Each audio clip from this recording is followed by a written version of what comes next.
All right. That screen's not great.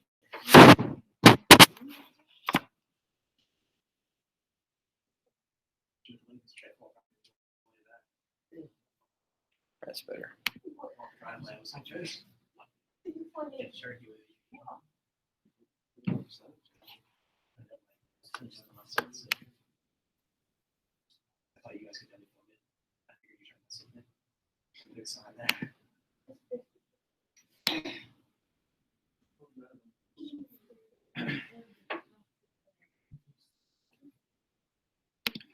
Okay, let's roll through this. We know how to do it. Okay, so I even broke it down for you to make it a little bit more helpful for you. So progressivism, what is that? What is progressivism? What is progressivism? Go ahead, Chris. Can you read it okay? Movement that industrialization and urbanization reforms Yeah, good job. So this was a movement, okay, United States, remember it's growing pains, right? Industrialization, right? And we talked about urbanization, and then I'm missing the other one, which is what? What was the other cause to the progressive era? Haley? Oh, I thought you raised your hand. What was the other cause? Industrialization, urbanization, and immigration. Yep, good job. All right, so suffrage. What is suffrage? Hunter, what's suffrage? The right to vote. Yep, good job. The right to vote. Muckraker. What's a muckraker? Go ahead, Rooster.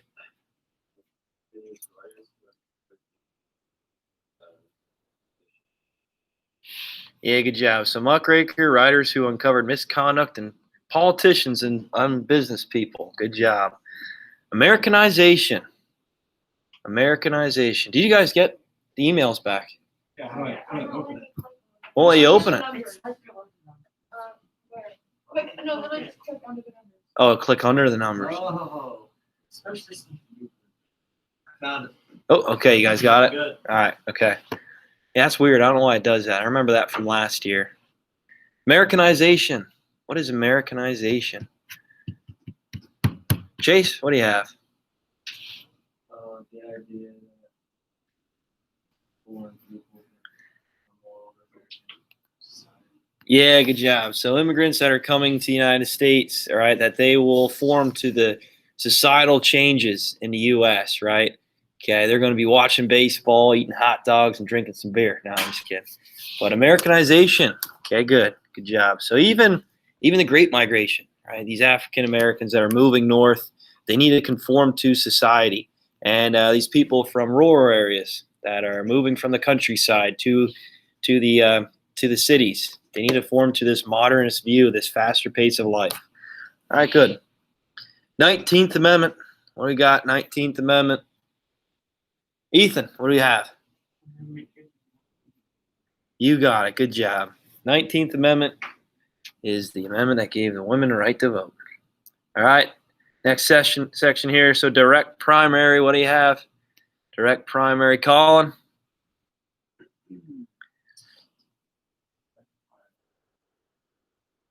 Direct primary. election in which citizens themselves vote to select nominees for. Yeah, good job. Direct primary. The people are voting for these elected officials. Good. 16th Amendment. What do we have? Autumn? Yeah, good job. Amendment that gave the government the power to collect income tax. Good job. All right. Rough Riders. The Rough Riders. We're going to talk about these guys next chapter. Well, this coming chapter. What do we have? What do you have? Andrew? I have the group of men consisting of rugged Westerners and upper-class Easterners who fought during the Spanish-American War. Yeah, good job. And one famous man that led them is Teddy Roosevelt. Good job. Imperialism. Imperialism is going to be a big term for this coming chapter. What do we have here, Alyssa?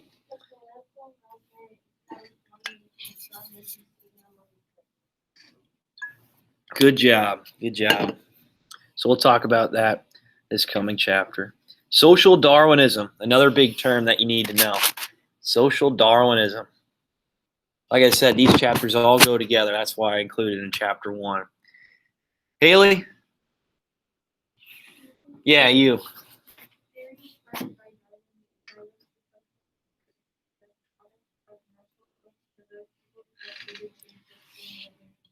Good job. So that natural selection, that idea of survival of the fittest, okay, they applied it to these European countries at the time and America, right? So these countries that are expanding past their own borders, they're trying to become more dominant in the world. All right, they want to try to take more territory, gain more resources and assets to expand their dominance. All right. Where did the first wave of the Industrial Revolution occur? What type of resources and power generation came out of this wave? Haley Ryder, what do you have? Great Britain used coal for steam powered mechanisms. You got it. Good job. So the first wave, again, Great Britain, right? So that was occurring right around the mid to late 1700s, all the way up into the mid 1800s. Right, and that was the use of coal as resource of fuel and steam-powered engines and the mechanisms. Just make sure that's running. Oh, I'm not even presenting. Gotta check that. I know, right? Unbelievable. Just looking at me the whole time. Unbelievable. Yeah, no. Ugh. Happy Halloween. Where did the second wave of Industrial Revolution occur? What type of resources and power generation came out of this wave? Go ahead, Angel. Germany, good. Yep, use of oil and natural gas for electrical mechanisms. Good job. All right. So we also see the introduction of chemicals, right? Things like that. And that's 1850s, mid 1800s, all the way up into modern time. Okay, now we're getting into a nuclear phase, right? We started doing that right after World War II. So I guess you could say it maybe ended right around the end of World War II. Still going on today, though. Before the Progressive Era, what was the major issue regarding industrialization and work? Haley Ryder? Long hours, more low-paying jobs, and poor safety. Yeah, good job. So the Progressive Era, again, growing pains, industrialization, right? This caused people to, really work long hours, okay, for less pay, smaller wage. They didn't have any type of insurance. They didn't have any type of safety or regulations in the workplace. It was a very difficult time for the middle class, lower class people. All right, before the Progressive Era, what was a major issue regarding urbanization and living conditions? Go ahead, Angel. You got it. Overcrowding and overpopulation. Good. Between 1900 and 1910, how many people immigrated to the U.S.? This one was a tough one here. Go ahead, Haley Ryder. 9 million. 9 million. Yep, good job. Where are they mostly coming from? Yeah, good job. Southeastern Europe. All right, so what term is defined by equal rights and fairness? Angel. Yep, social justice. Good job. Social justice. You hear that word still a lot today. Social justice. In the early 1900s, most progressives were this class of people. This class of people. Jace? 0 for 2. Don't strike out here. That's what it said in the video. Huh? It said that in the video. Progressives. Yeah. Middle class. Yeah, middle class. Oh, the upper class be complaining about the industrialization. All right. Progressive writers who uncovered scandals from the rich and wrote sensational stories. What do we got here? What do we got here? Haley Ryder? Muckraker, yep. Muck puller, muck pusher. Nope. Photographer for the New York Evening Sun who took photographs of inner city living conditions. Colin. Jacob Reese. Jacob Reese, yep, good job. Jacob Reese. 1 for 1. The Jungle was about describing the conditions of what industry? Angel? Yeah, meat packing industry. We talked about that, right? The gross conditions, right? Insects, rats, getting involved in the meat. Ugh, gross stuff, gross stuff. Fingers, you name it. Spit. Who wrote The Jungle? Rooster. Upton Sinclair. Good job. Upton Sinclair. And the jungle is about what again? Yeah, meatpacking industry. Good. It's consumer protection, right? Why did Europeans want to immigrate to America? Why did they want to? Go ahead, Haley. Better life and job opportunity. Yeah, good job. Better life and job opportunity. We're going to talk about this chapter here with these European countries, they all expanding into parts of Africa and really creating a hostile environment in the world, especially in Europe. Okay, where these people want to try to leave these areas, take these industrial ideas to America to become very wealthy, right? And that's what they did. That's what they did. To build up to World War One. It wasn't to escape from Hitler and the Nazis. That was a little bit later. To help build the wall, right? The WTUL stands for. Melissa, what do you have? Good job, Women's Trade Union League. They help fight for the right to vote. Okay, opportunity in business, education, you name it. Which amendment made the sale of alcohol illegal in the United States? Kevin? 18th. Yep, there you go. 18th. We're going to talk about that. 1920s. What year was the 19th Amendment signed? Ooh, signed. Chase. Yeah, there you go. He's on base. Woo. 1919. Good job. This was Theodore Roosevelt's plan for ensuring the rich and poor had equal rights. Ethan. Square deal. Good job. Square deal. Theodore Roosevelt passed this act which allowed federal agents to watch over meat processing plants. Haley? Yeah, good job. Meat Inspection Act. This is what is known as the food police. Angel. Oh, huh? Yeah, there you go. Food and Drug Administration. Good job.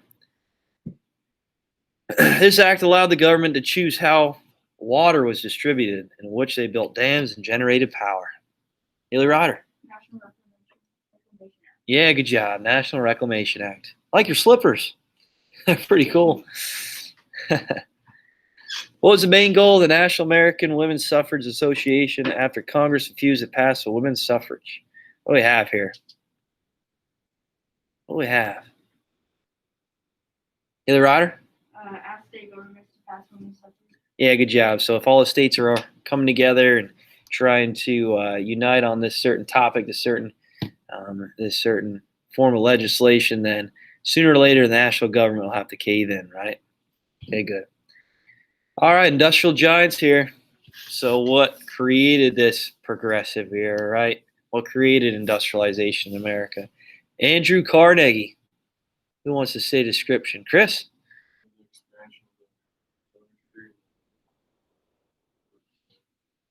Yep. Good job. Good job. So in Pittsburgh, PA, bring in the what process there? Do you guys remember? What was that form of technology to help push for creation of steel at a faster rate? Haley? Yep, good job. The Bessemer process. Good job. And we talked about him already with Pittsburgh, how he donated all his money back to the city, left nothing for his children, and tried to build the city to be nice, clean area for people. Okay, good. Rockefeller, Rooster.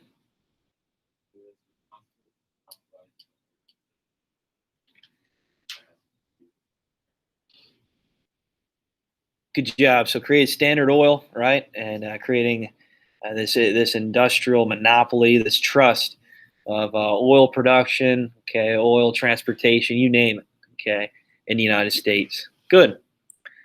J.P. Morgan, Autumn. Good job. So he bought Carnegie Steel, made it U.S. Steel, largest in the world. Okay, largest in the world. Last one here. Last one. Cornelius Vanderbilt. Ethan?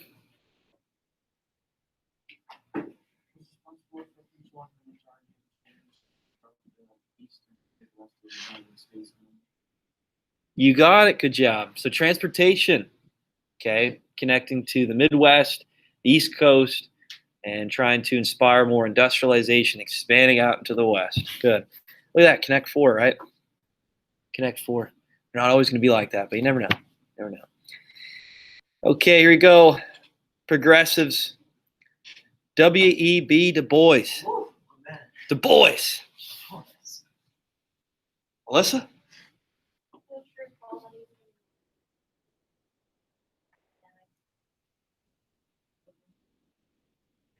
All right, good job. Good job. So he was fighting for educational advancement. Okay, he was an African American progressive that pushed for the social justice for African Americans in society. Good job. Make sure you remember he was part of educational platforms trying to bridge that gap. Good. Booker T. Washington. Booker T. Sucker. Scissor, okay. Yeah. Yeah. Can you dig it? Spinneroonie. Booker T. Washington. What do we have here, Colin? Push for equality within America for African Americans to focus more on vocational technical skills to bridge gap in society. Yeah, good job. So he was trying to push for vocational studies. Okay, the only way to try to bridge that gap in society is trying to have white men working side by side with African Americans in the industries, factories, out in the agricultural fields, and this would bridge the gap, right? This would bridge the gap, creating good moral characteristics in African Americans. Good job. Ida Wells. Ida Wells. Haley Ryder. She was one of the founders of the National Association for Advanced Intelligence. Good job. So one of the founding members of the NAACP. We know that W.E.B. Du Bois was as well. Okay, and this was an organization to try to create social justice for minority groups. Okay, good. Florence Kelly. Jakari, you just took it. Who's Florence Kelly?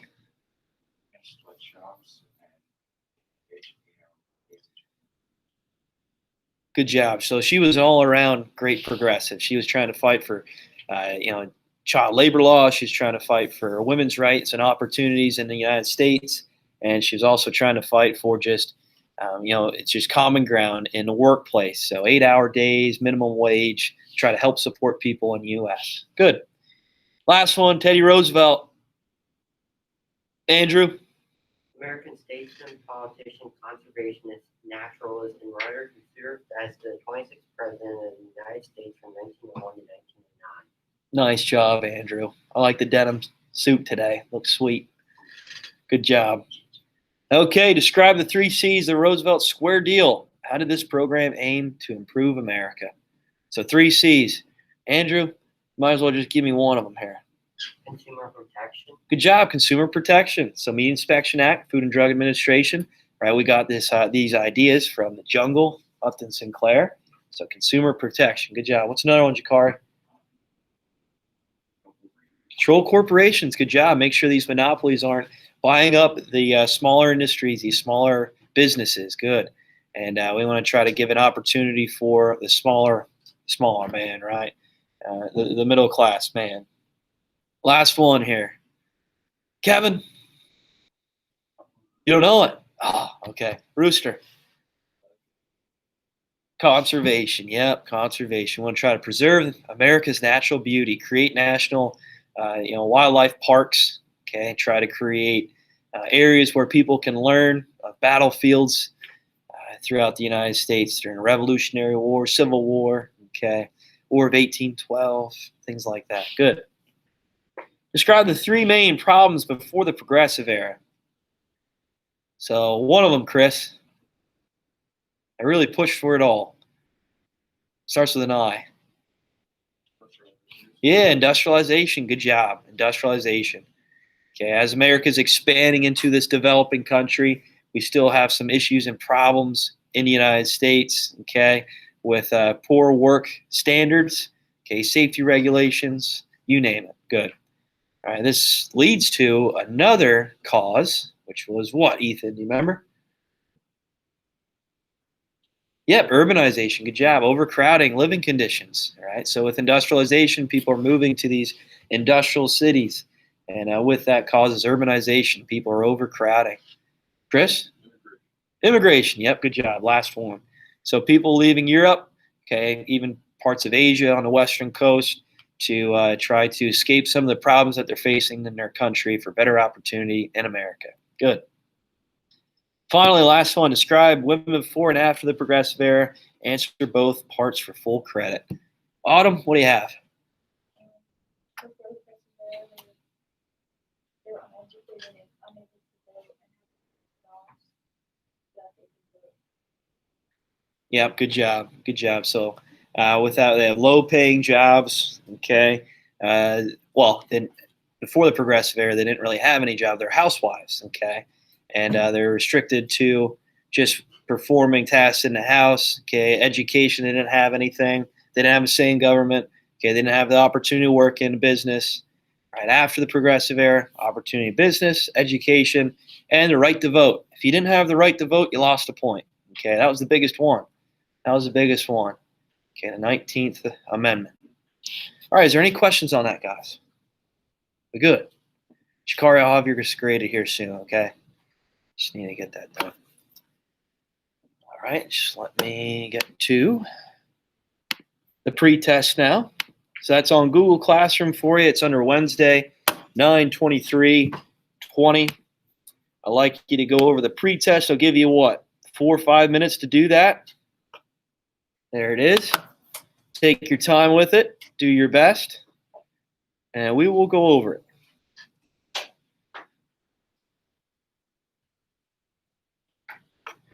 So the pre-test for today.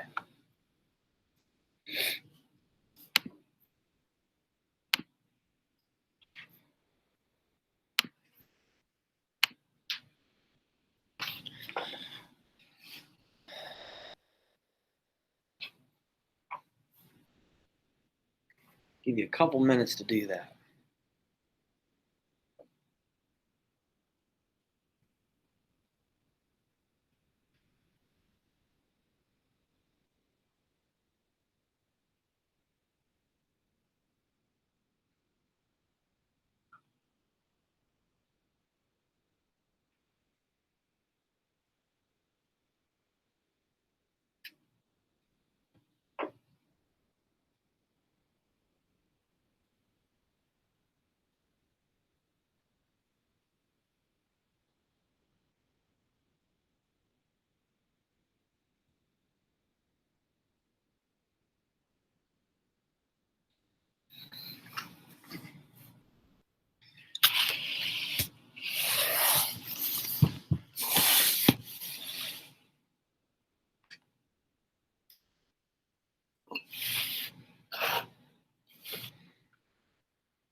Anybody play disc golf this morning?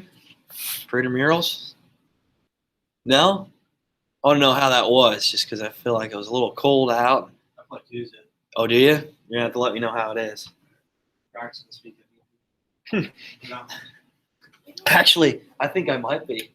I might come down and play during the weekend and have fun. It's going to be an awesome time. Huh? Oh, really? My one buddy might come down, so I was like, oh, you need to try it out. We'll play it. After that shit, I got practice too. Graveyard shift. Yeah. Oh, man. Unbelievable. How we doing? We finishing this up? Just hold on to it. Yeah, hold on to it. You can turn it if you want, but hold on to it. We're going to go over it. But good, you can use this as a study tool. All these questions will come up on the exam. Spooky. Just had an exam. Spooky. I know. It won't happen for a while, though, so hold your horses. All right, here we go. What happened within a year of U.S. Navy Commodore Matthew Perry's arrival in Tokyo Bay in 1853? Matthew Perry, that's the guy in Friends. That's Chandler. What's he doing way back in history? A time machine or something. No, I'm just kidding. It's just funny because his name's Matthew Perry as well. Autumn, you didn't think that joke was funny? Oh, thanks, Autumn. Are they related? Maybe. I don't know. Never watched Friends. You never watched Friends. You're not missing much. I got sick of it. You're not missing. Classic. I like Seinfeld. All right, what do we got for this one here? What do we got for this one?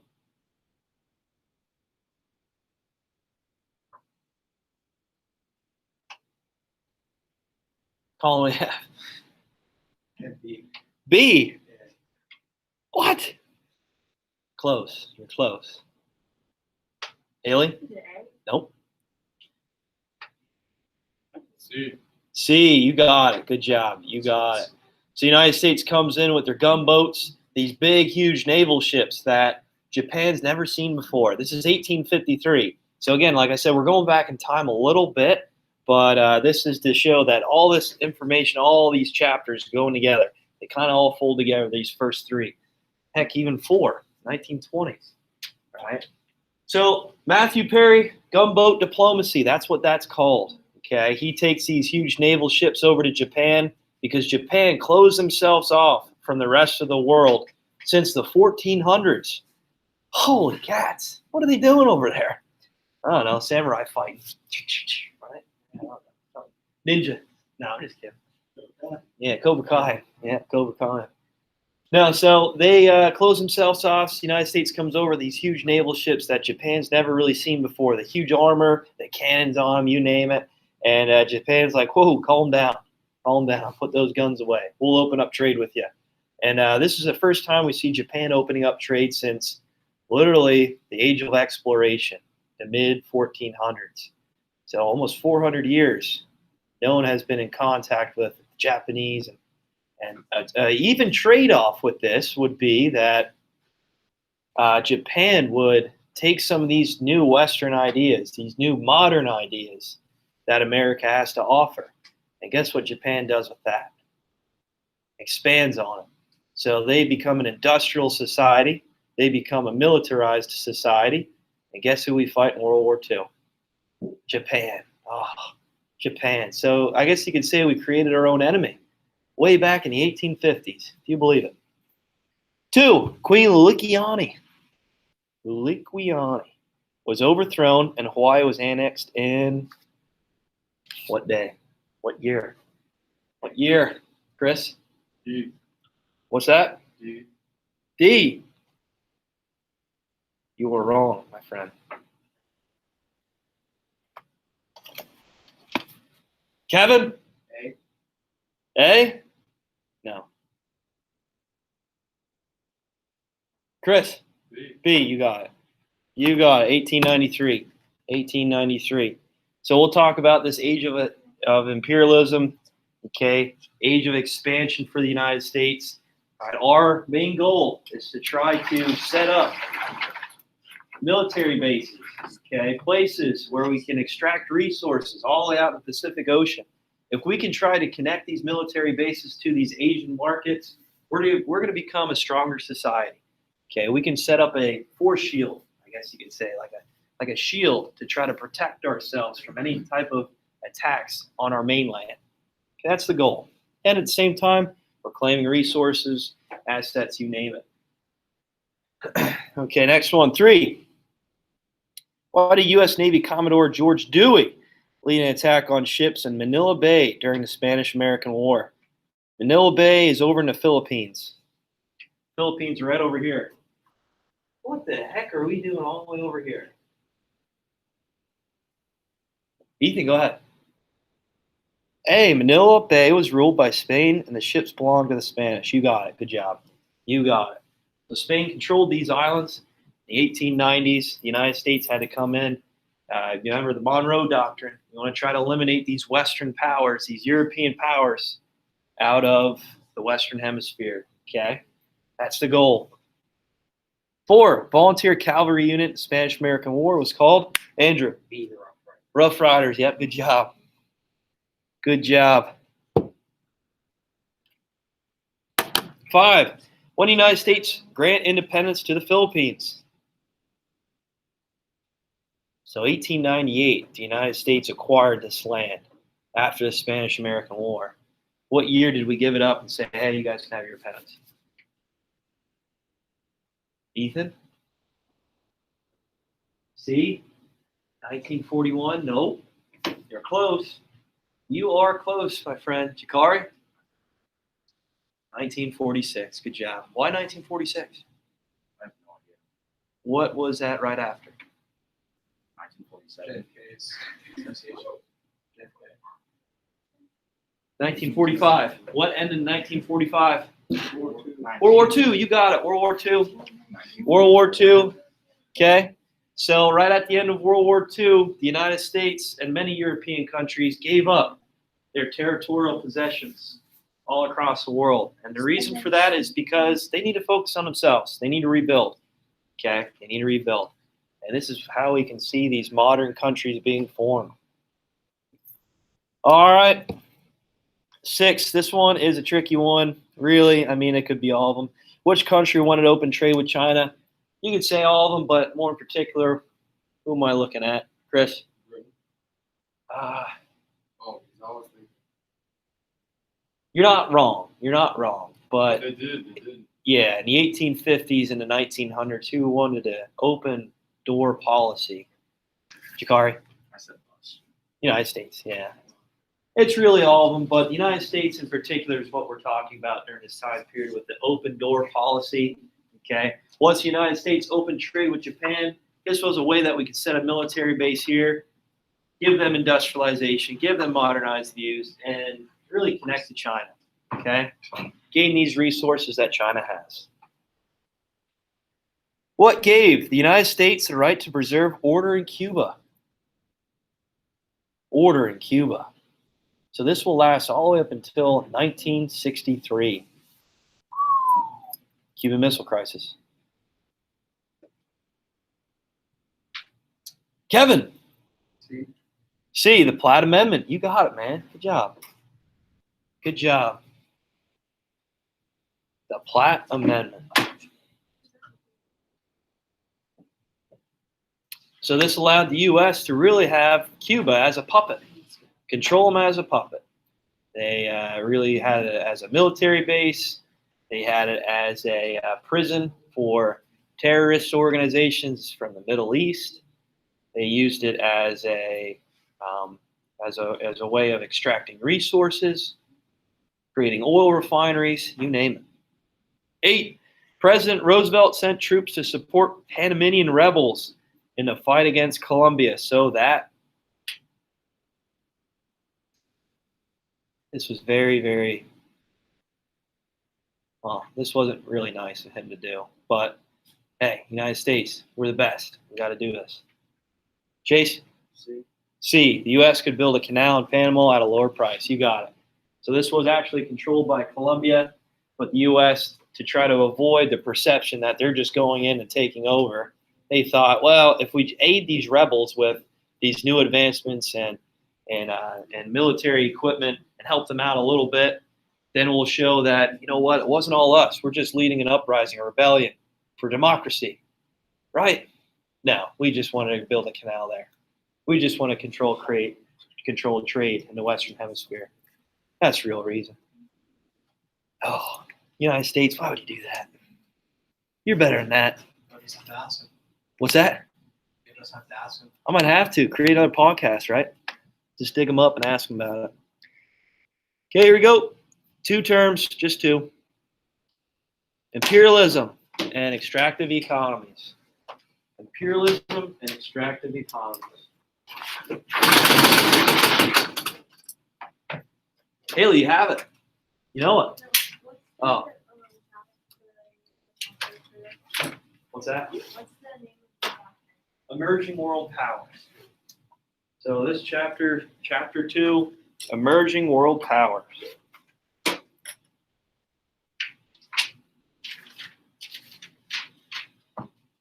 Emerging world powers. All right, here we go. Imperialism. What is that? I'll give you some time here. Imperialism. You guys remember? All right, plain and simple. Here it is. Here's a definition. Bigger countries, stronger countries, taking over weaker territories or weaker countries. All right, so bigger, stronger countries taking over weaker territories or weaker countries.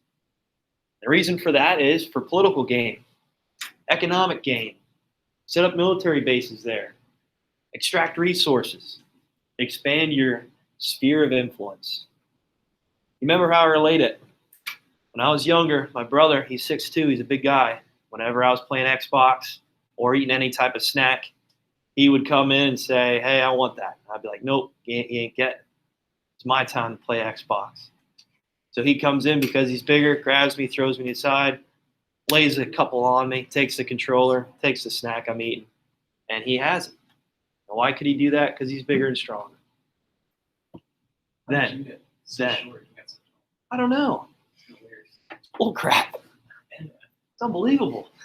I always blame it on my parents making me cut weight as a young kid. Yeah, that's what I think. I could be totally wrong. That's how it works. It does a little bit. Yeah, you stunt your growth.